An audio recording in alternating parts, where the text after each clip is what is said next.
Welcome, everyone. My guest today is Gary Acosta, co-founder and CEO of the National Association of Hispanic Real Estate Professionals, or NAHREP, to talk about how the Trump administration might affect the real estate market in 2025 and beyond. First, I want to thank our sponsor, Optimal Blue, for making this episode possible. Gary, welcome back to the podcast. Thank you, Sarah. It's great to be here.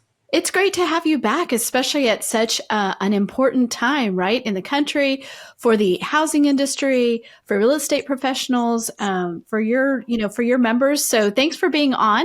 My first question, of course, is you guys released a statement of support for the Clear Cooperation Policy. And I just kind of want to dig into that a little bit and ask, why you felt like that was important at this time. Well, first of all, thank you. Thank you for the invitation. We put out that statement. It's certainly something that we have thought about for a pretty good period of time.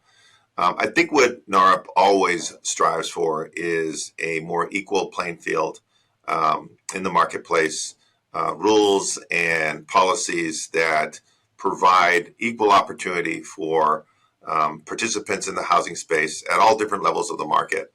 And we really felt that Clear Cooperation was the best solution at this time to provide that from a listing and MLS perspective. Let's give our listeners a little bit of background here because they may not be as familiar with the Clear Cooperation Policy. Some of them are in mortgage or title, or they may not know what that means. So maybe give us a little bit of background about what that is and why that's come under some fire in the last year.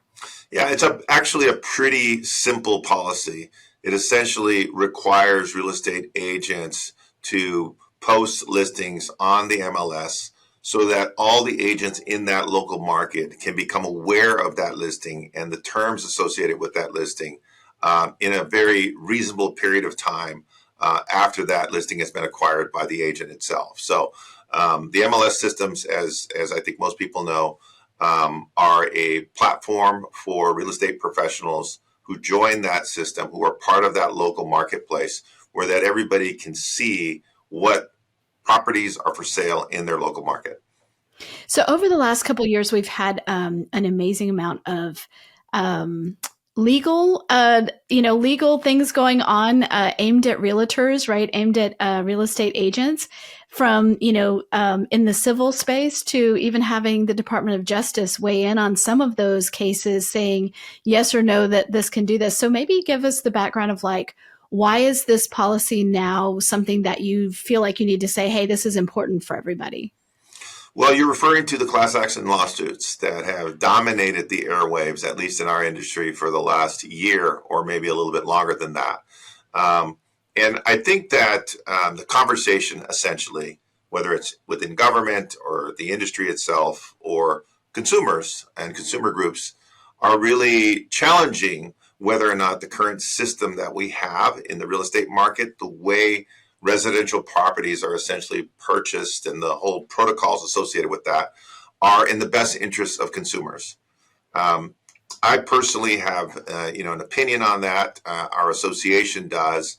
And that is, first of all, we are always looking for innovation. We're looking for ways to improve the consumer experience, to reduce costs, and to create a more seamless transactional experience for everybody involved in the marketplace. However, we have to make sure that any of the adjustments that are made or proposed don't affect one particular segment of the market over another, particularly first-time homebuyers. My opinion is that any new policy that disproportionately affects first-time homebuyers in a negative way is a non-starter as far as we're concerned. But your point is that I think a lot of these policies, whether it's Clear Cooperation or broker compensation cooperation, which has also been one of the issues that has been at the center of this debate, are being questioned and challenged right now to ensure that I think that those policies favor consumers and are also healthy for the industry. So some of the criticisms of the Clear Cooperation Policy would be that it favors large brokerages, right? So would love to know, why do you think that's not true, or why do you think that's not true for your members? Well, I actually think that the opposite is true.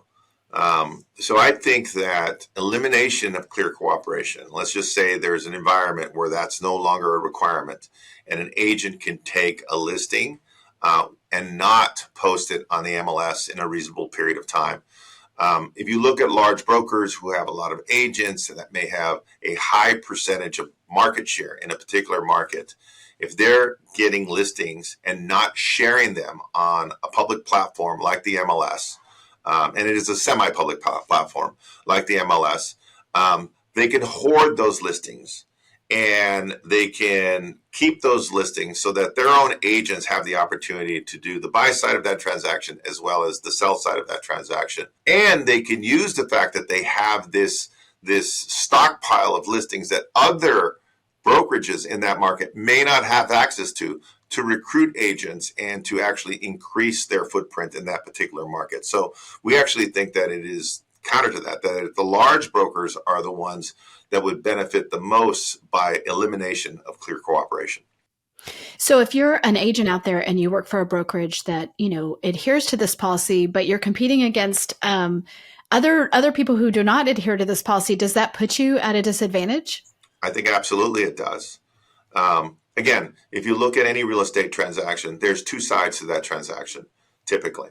There's a listing side that represents the seller, and then there's a buyer side, an agent that represents the buyer. In some markets, it's allowed for agents to actually represent both sides of those transactions. Personally, I don't see how that's possible without conflict, but it is allowed. And I think that agents and brokerages that are looking to maximize their revenue, they're trying to do that as frequently as possible. So if you eliminate clear cooperation and you give these brokerages the opportunity or the option to be able to keep those listings within their own network and not share them on the MLS with other brokerages, then the chances that they could double end that transaction increases. And the larger the brokerage, the more listings that you're going to have access to, and the more frequently that can happen. And you can really see how a local market can be affected in a disproportionate way. So how do you compete if you're with a brokerage, competing against a brokerage that's already decided that they're not going to really do that? Well, I mean, I think that's a challenge, right? And that's why this policy is really important that the marketplace adheres to. And I support MLS and local real estate boards to actually enact policies that require agents to follow this protocol. Because again, that leads to a more even playing field. And I think an even playing field benefits consumers more than anything else.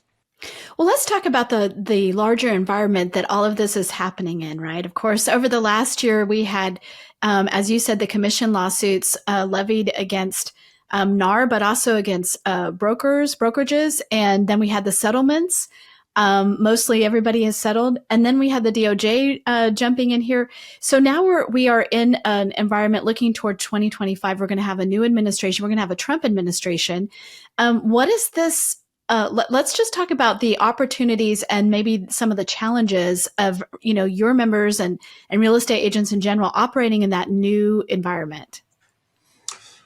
So it's hard to tell right now because I think the Trump administration has not shared a whole lot in terms of what their plans are for housing and what policies they plan to pursue. A little bit, but not a whole lot. So a lot of it really is speculation. They shared what their position is in terms of tax policies and other fiscal policies like that, but not so much directly aimed at the housing space. What we do know is what they did in the previous Trump administration. And that gives us reason to believe that a Trump DOJ would be more favorable to the industry itself. That this, I think, current administration that I believe from a DOJ perspective has overreached a bit as it pertains to these settlements and these lawsuits will probably stand down a little bit. That's, I think, reasonable to anticipate and something that, of course, many of us would hope to see. And one of the positives that I think the new administration could bring to the residential real estate market. It is one of, I think, several major challenges that the industry is confronting The largest being, I think, just inventory and access to affordable housing stock. It's not clear exactly what the administration will do to address that issue. But when you think about some of the things they put out, they want to really look at all regulations and really see if regulations are helping or just creating unnecessary roadblocks and unnecessary expense. I think that the housing industry is definitely a regulation-rich industry. So I think there's great opportunities to really see how we can improve that. That can facilitate, I think, more building in the marketplace, and hopefully that'll also include some affordable housing that's included in that. So that's another area that we're hopeful with this new administration.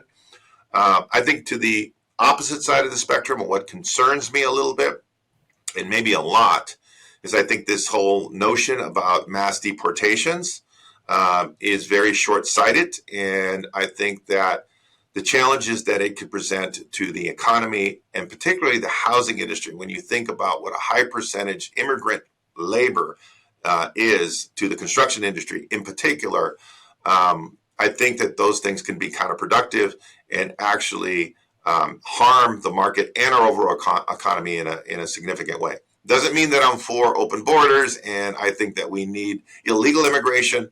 I'm all for making sure that our borders are secure and making sure the people that are here legally. But I think that what I've heard so far from the administration does give us a great deal of concern. So there's a lot to unpack there, but first I have to say I love the phrase regulation rich. That is a very good way to describe it, right? Like, yeah, that's how I'm going to use it from now on. And I agree. Like, what we've been watching the DOJ, thinking like the risk of that for different, here we've had lawsuits settled, and then the DOJ, they don't necessarily have anything they can do directly, but they come in as a letter of, I can't remember what it is, concern, but or concern, yes, and say, well, we don't think that this this settlement or this outcome is good, and it's like, wow, okay, people spent years and how much money getting to this point, and then you have the risk of something coming in and upending that. So I think that I agree with you. I think most people, like you said, think that's a very reasonable expectation going forward, that the DOJ is going to have other fish to fry. Whatever they decide to do is probably not going to be the continued looking at all these lawsuits. So that's definitely a risk that's probably off the table, or much less, no matter what, in 2025. So, I'm sure that gives a lot of people some breathing room. I think it's interesting what you're saying about the mass deportations. That's the first thing I thought of, is that, I live in Texas. I live in a new build neighborhood. And I just think that, some of what we saw in COVID, when you had a lot of workers leave the United States during COVID, that was a negative, right, for home building at a time when we need as many units as we possibly can. So I think that is definitely, I think that's, we don't know. if you try to take the emotion out of it and just look at it purely from an economic standpoint and from a labor force standpoint, people don't come to this country because they love our music or our food or any of those things. They come to this country purely for economic reasons, and because there's jobs here and people who are willing to hire them. So if you're going to take away millions of people who are currently working in some capacity, you have to ask, how are we going to replace that? Who's going to come in and fill those jobs? We have record low unemployment right now in this country. So it's not like we have a surplus of workers that are on the sidelines looking for jobs and waiting for job opportunities. So I think, again, I view it as very short-sighted. I think it's obviously tapping into an emotional vein that exists in the country, maybe for a good reason. But I think that if we overreach in that area as well, the unintended consequences can be significantly bad for the economy. And I think we just have to be real here. I mean, if you're on any, I'm on some builder forums. I follow a lot of people. Most builders would tell you, if they're being honest, that much of their workforce is maybe undocumented, maybe in the process somewhere, but lots of them not. Maybe that's just my area, but and so, that is an potentially consequence of this that we need to reckon with, that, like, even if we're saying, okay, but, we need to look at legal immigration, which I think everyone would agree with. It's like, still, you're going to have a huge effect there. A huge effect. Yeah. And so we just got to be smart about it. And like I said, if we don't have a plan on how to replace those workers, I think we're going to end up in a very negative situation. So, we under Harris, she had proposed building 3 million houses, right? Which was, we looked at it. It was hard to see how that would be accomplished. It's really expensive to build. It's really already, even at, not talking about half your workforce leaving or a good part of your workforce leaving. It's just really hard. It's really hard to get things. I talked to someone who has a proposal that looks at putting some, having like a federal zoning um, standard that they could then go to local communities and say, what one block or two block, area can you say, yes, we're going to accept this federal zoning just for this tiny little part so that we can build. And it might be multifamily, it might be single family. And it's hard to know now going forward, like, does that have a better chance under Trump or not? Because I do know that, like, it seems like the Republican administration is definitely leaning towards, like, put it back to the states, put it back to local things. But the whole genius of that plan is having a standard so that builders could, rinse and repeat and get some things done and get some things done fast. So would love to know what you think about that. So I think you're right. I think this administration would not want to reach in and really meddle in areas that are clearly the domain of the state's authority. However, I don't think this administration has proven to be adverse to incentives, right? So if there's ways to incentivize states to do certain things that we think is in the overall interest of the country, I see that as a potential lever that could be pulled. I also think that the country needs to go through an educational process. And you guys have been very generous and allow me to write op-eds occasionally on different issues. And I actually at one point called for a nationwide campaign to address the issue of NIMBYism. Because I think that the perception that most people have is that building affordable housing in their community is somehow going to have a negative impact on their, home equity and just the quality of life that they'll have in that particular community. And I think the data shows that the opposite is actually true. Affordable housing supplements workforces that are local. It creates a much more vibrant community. All of that results in a much healthier, self-sustaining community that I think is in everybody's interest. So I do think the federal government should lead a campaign just to educate people a little bit about some of these truths, so that the whole perception of NIMBYism is at least sort of part of the solution. Because then I think we're going to have an easier time getting local politicians, statewide politicians, to think about things about how important it is to maybe create more inclusive zoning rules and laws in those communities. Because they're reacting to the will of their voters right now. And the will of their voters is, we don't want that right now in our community. If we can sort of address that a little bit and do it from an educational standpoint, I think that would be helpful. I think so too, and I think that the same people who are often, the NIMBYs don't realize that means that the nurses that they need in the ER, Sure. the firefighters, the teachers, they can't be in the community. They've been priced out, and so your ER wait time actually has, there's a connection there that people don't put that together, generally speaking. Absolutely, that's absolutely correct, and that's exactly the kind of thing that we're talking about. I love that. Okay, so we've talked about some of the challenges. So inventory, obviously a huge challenge, and we don't see that necessarily getting better anytime soon. What do you think about affordability going into 2025? Well, I do think that those two issues are not mutually exclusive. They are connected. So affordability, I believe, is primarily a factor of the availability of housing stock. So the fact that we've had so little availability of housing stock, it's obviously driven prices up. It's increased demand. All of that has made affordability much more difficult in the most recent years. So all of that, I think, is intertwined. There are other things that we can do to address affordability. We're looking at how we can improve the mortgage process, create access to credit that's a little bit more affordable. I've looked at things like LLPAs, and if you look at our mortgage system and the way it's set up, you can make the assessment that the people who can least afford paying higher rates and higher fees are the ones that actually do. And the folks that could afford it and have the best credit and have the most income, generally pay the less price for their mortgages. So I know that that is not an easy solution to solve either, but it's certainly, we can do a better job with that. And I think that that's another area for improving affordability that we need to address. I love that. And I think that, one thing that I think the housing industry has really appreciated about the Biden administration is that they have been looking at how do we get those costs of a mortgage down, right?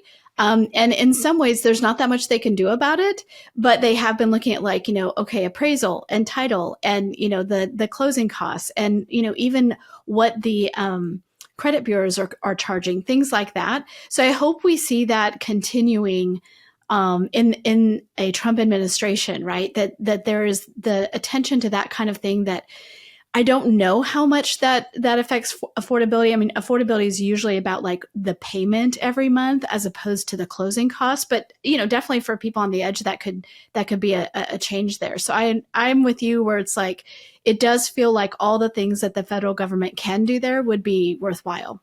My opinion at a very high level in that regard, in the mortgage space is that there's always this debate on how involved should the federal government be in the mortgage banking space through Fannie Mae, Freddie Mac, Ginnie Mae. I think there's a very strong opinion, especially from the right, that government is too involved in the mortgage market and doesn't need to be involved as it is. I think that could be true, but if there is one area where the government should be involved, it should be in the affordable space, in the areas where people are having challenges from an affordability standpoint. Does the government need to be involved in the high-end, more luxury market, in the lending market in that regard? Probably not so much. So I just think kind of a realignment in that regard is important. I would be remiss if I didn't take the opportunity to sort of defend the industry a little bit, because I do think that this administration, and I don't want to pick on this administration, but I do believe that there has been probably too much scapegoating of real estate agents, brokers, people in the title insurance business, and so forth. Their impact on affordability, I think, is minimal. Conversely, it is one of the few industries that we have anywhere in the economy that is largely made up of small business professionals. And I think we have to be cognizant of that as well. We have to do what's best for consumers first, but we also have to be considerate of the fact that small businesses are so essential to a healthy economy overall. And the housing sector is one of the few sectors that has maintained a very large, active, and robust small business community. So it's just another thing that I think sometimes gets missed in the debate. And I think that is a great point. And I also think that it's something that people don't know, because they know the big mortgage companies, they might know big whatever. It's their market share still pales in comparison. I mean, it's not they own 60% of the market. It's no, 60% of the market is mom and pops that, are in your local community. That's right. And then the other 40% is split up between all these other companies that you've heard of. You probably have 20 companies that have 40% market share, and right. You have thousands of companies that have the other 60%. That's correct. And I don't think that most people know that. And I don't know that most people in Congress know that. And so I think that that's a great point, that whatever you do, whatever these regulations are, you have to look and say, does this put a certain number of people out of business? Because we know that, it's very expensive to originate a loan right now. And what is the upside of putting them out of business? Right. You got to look at it from a risk reward. What are we getting in exchange for putting all these small businesses out of business? I don't think it's material enough from my perspective to justify that at this point. I love your idea of let's have some more education here, right? And it's not just of homeowners or home buyers or whoever, consumers. It is also our government to be Are you looking through this lens? And so I love that point. Well, Gary, what else are you looking for? I know you're probably really busy with transition teams and stuff like that. Advocacy wise, what are you focusing on for Well, that's a 2020? great question, because right now is the time of year that we start to obviously put our plans together for the following year, 2025. We start thinking about our policy priorities as well, which I think are going to, if not change, definitely I think the way we frame those policy priorities will have to be adjusted for this new administration, because there's certain things and certain nomenclature that's just not going to resonate. I do believe this, and this is something that I am definitely in the minority in terms of my sort of opinion on this. I do think that ultimately an issue like immigration reform is going to have to be addressed, and it's going to have to be addressed in a much more pragmatic way than it has been historically. And I think that we are more likely to actually get progress in that regard from a Republican administration than we are from a Democratic administration. And I don't necessarily think because one is better than the other. I just think that the climate is a lot more aligned for something like that. If the Trump administration basically says, look, we're going to seal this border, we're going to get rid of all the bad guys, and we are going to bring to this country the best and the brightest that exists all over the world, who want to be here and contribute and be part of the American way of doing things, we're going to find better ways to be able to attract that type of talent to this country. I think that that could actually get through. I think something like that could get through. Again, I may be completely off in my opinion and my assumptions, but I'm certainly going to advocate for something like this, because I think something like that could actually happen. And I think it's so important that, our industry is represented by people who understand what their challenges and opportunities are, right? And have a voice, have a seat at the table when these really important, decisions are being made, because we know that not a lot of people, even though, Donald Trump is real estate. I mean, being a real estate developer in New York City is very different than, residential single family construction in the rest of the country. So I don't think we can take it for granted that that knowledge is That's absolutely true. That's yeah. true. Well, Gary, thank you so much for being on. Great to talk to you. We will, as always, keep up with what NAHREP is doing. And I just appreciate you being on. We appreciate you too, Sarah. Thank you so much. Looking forward to 2025.